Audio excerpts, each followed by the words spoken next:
வணக்கம். 2026 ஆங்கில புத்தாண்டு மீனராசிக்கு எப்படி இருக்கும்? பூரட்டாதி 4ஆம் பாதம், உத்திரட்டாதி, ரேவதி நட்சத்திரத்தில் பிறந்தவர்களுக்கு இந்த பலன் பொருந்தும். மீனராசியை பொறுத்த வரைக்கும் இந்த 2026ஆம் ஆண்டு மாற்றங்களும் சவால்களும் கலந்த ஒரு ஆண்டாகவே அமையப் போகிறது. குறிப்பாக ஜென்மச்சனியின் தாக்கம் இருப்பதாலும் நீங்கள் நிதானத்துடனும் திட்டமிடலுடன் செயல்பட வேண்டியது மிக மிக அவசியம். அதே சமயம் படிப்படியான முன்னேற்றத்தை தரும் ஆண்டாக கூட அமைகிறது. இந்த ஆண்டின் கிரகநிலைகள் உங்கள் வாழ்வில் சில முக்கியமான மாற்றங்களையும் பொறுப்புகளையும் கொண்டு வந்து சேர்க்கும். இந்த ஆண்டின் தொடக்கத்தில் உங்கள் ராசிக்கு ராசிநாதன் குரு பகவான் 4ஆம் இடத்திலும், சனி பகவான் உங்கள் ராசியிலும் ஜென்மச்சனியாக சஞ்சரிக்கிறார். இது உங்கள் உழைப்பை சோதிக்கும் காலமாக இருந்தாலும் ஜூன் மாதத்திற்கு பிறகு குருவின் பெயர்ச்சி உங்களுக்கு பெரும் நிம்மதியையும் பொருளாதார வளர்ச்சியையும் நிச்சயமாக தரும்.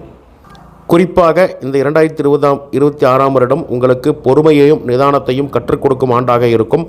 கடந்த காலங்களில் நீங்கள் செய்த கடின உழைப்பிற்கான பலன்களை மெதுவாக கிடைக்க துவங்கும் ஆண்டாக இருக்கும். ராசிக்குள் சனி இருப்பதால் அவ்வப்போது மனக்குழப்பங்களும் தேவையற்ற பயமும் வந்து போகலாம். ஆனால் குருவின் பார்வை உங்கள் ராசிக்கு சாதகமாக இருக்கும் காலங்களில் பெரிய சிக்கல்களில் தப்பித்து விடுவீர்கள். பொருளாதார ரீதியாக 2026இல் ஏற்ற இறக்கங்கள் இருக்கும். வரவுக்கு மீறிய செலவுகள் ஏற்பட வாய்ப்புள்ளதால் ஆடம்பர செலவுகளை தவிர்ப்பதும் நல்லது. ஆண்டின் முற்பகுதியில் செலவுகள் சற்று அதிகமாக இருக்கும். சுப நிகழ்ச்சிகளுக்காகவோ அல்லது வீடு பராமரிப்பிற்காகவோ பணம் செலவிட நேரிடக்கூடும். இருப்பினும் ஜூன் மாதத்திற்கு பிறகு குரு பகவான் 5ஆம் இடத்திற்கு கடகராசிக்கு பயிற்சி ஆவதால் தடைப்பட்டிருந்த பண வரவுகள் சீராகும். பழைய கடன்களை அடைப்பதற்கான வாய்ப்புகள் தேடி வரும். திடீர் லாபங்கள் கிடைக்கக்கூடிய காலகட்டமாக ஜூன் மாதத்திற்கு பிறகு அமையும். தொழில் மற்றும் வேலைவாய்ப்பு சார்ந்த விஷயங்கள் பார்க்குறப்போ உத்தியோகத்தில் இருப்பவர்களுக்கு வேலைப்பளு அதிகமாக இருக்கும். மேல் அதிகாரிகளுடன் தேவையற்ற வாக்குவாதங்களை தவிர்ப்பது நல்லது. கடினமாக உழைத்தாலும் அதற்கான அங்கீகாரம் கிடைப்பதில் காலதாமதம் ஏற்படும். மேலதிகாரிகளுடன் பேசும் பொழுது நிதானம் தேவை. ஆண்டின் 2ஆம் பாதியில் பதவி உயர்வு அல்லது விரும்பி இடமாற்றம் கிடைக்க அதிகப்படியான வாய்ப்புள்ளது. சுயதொழில் அல்லது புதிய முதலீடுகளை ஜூன் மாதத்திற்கு பிறகு செய்வது நல்லது. கூட்டாளிகளுடன் சிறு சிறு கருத்து வேறுபாடுகள் வரலாம் என்பதால் வெளிப்படையான பேச்சுக்கள் மிக முக்கியம். ஆண்டின் பிற்பகுதியில் புதிய வாய்ப்புகளும் புதிய பதவிகளும் நிச்சயம் தேடி வரும் மீனராசியை பொறுத்த வரைக்கும் குடும்பம் மற்றும் உறவுகள் சார்ந்து விட்டு கொடுத்து செல்வது அமைதியை தரும். கணவன் மனைவி இடையே அவ்வப்போது கருத்து வேறுபாடுகள் தோன்றினாலும் பரஸ்பரம் பேசி தீர்த்து கொள்வீர்கள்.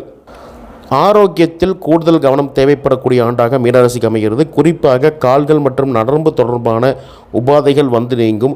முறையான உணவு பழக்கமாகவும் நடைப்பயிற்சியும் உங்களை உற்சாகமாக வைத்திருக்கும். மன அழுத்தத்தை தவிர்க்க தியானம் செய்வது நல்லது. மாணவர்களுக்கு இந்த ஆண்டு சவாலானதாக தொடங்கினாலும் விடாமுயற்சி வெற்றியை தரும் என்பதைப் போல உயர்கல்வி கற்க விரும்புபவர்களுக்கு பிப்ரவரி அல்லது ஆகஸ்ட் மாதங்களில் சாதகமான சூழல் நிலவும். மீனராசியை பொறுத்த வரைக்கும் இந்த ஆண்டு பெரிய தொகையை முன்பணம் தெரியாத முன்பின் தெரியாத நபர்களிடம் கொடுத்து ஏமாற வேண்டாம். தேவையற்ற விவாதங்களை தவிர்ப்பது உங்கள் கௌரவத்தை காக்கும். வாகனங்களை இயக்கும் போது கூடுதல் கவனம் தேவை. இரவு நேர பயணங்களை தவிர்த்து விடுவது நல்லது. அதே சமயம் மீனராசியில் பிறந்தவர்கள் இந்த ஆண்டு யாருக்கும் கேரண்டி அல்லது வாரண்டி கையெழுத்து போடுறது தவிர்ப்பது நல்லது.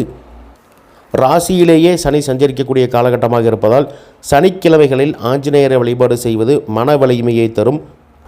வியாழக்கிழமைகளில் குரு பகவானுக்கு மஞ்சள் மலர்களால் அர்ச்சனை செய்வது வியாபாரத்தில் அல்லது தொழிலில் ஏற்படுத்தியிருக்கும் தடையை தகர்க்கும்.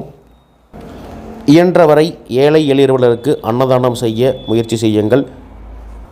மொத்தத்தில் மீனராசிக்கு 2026ஆம் ஆண்டு நிதானத்துடன் இருந்தால் வெற்றி பெறக்கூடிய ஆண்டாக அமையும். நன்றி, வணக்கம்.